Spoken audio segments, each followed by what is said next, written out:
আমি এই ক্লাছ 4 লেজাৰটো কিয় ইউজ কৰি আছো মুখত এবাৰ ক'ব পাৰিবা নেকি? Sir, actually, he's a patient who has suffered an injury over his facial nerve. Facial nerve is one of the cranial nerve. Okay. So, नाम facial nerve एक kind दिया गया है कारण face और हमारे तीनटा branches और यार supply to থাকে अपना. तो इनको धरना केसत किया किसुमान केसत अपना बीक है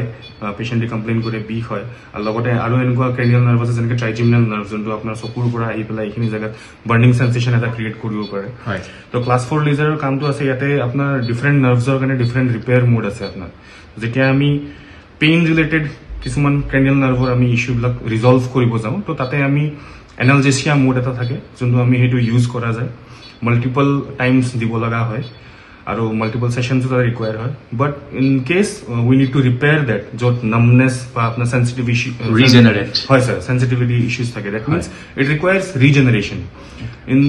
that case we give biostimulation mode জতে আপনার যেহেতু ডেপথ অফ পেনিট্রেশন এটু লেজারের আপনার সবতকে বেশি আর বহুটি রেয়ারলি ইউজড হয় বহুতে গম না পায় এটোর বিষয় আপনার তো ক্লাস 4 লেজার এনেকুৱা ধৰণৰ কাৰণত বেছিকে ইউজ হয় আৰু ডেফিনেটলি আপনাৰ মিনিমাম 5 to 7 সেশনছত আপনাৰ ভালেখিনি ৰিজাল্ট হলে এটলিষ্ট আপনাৰ 60 to 70% আপনাৰ ইমপ্ৰুভমেন্ট আহি যায় যোনটো আমি অলৰেডি নোট কৰিছো এনেকুৱা বহুত ধৰণৰ কেসেছৰ পৰা sir so basically BTL class 4 laser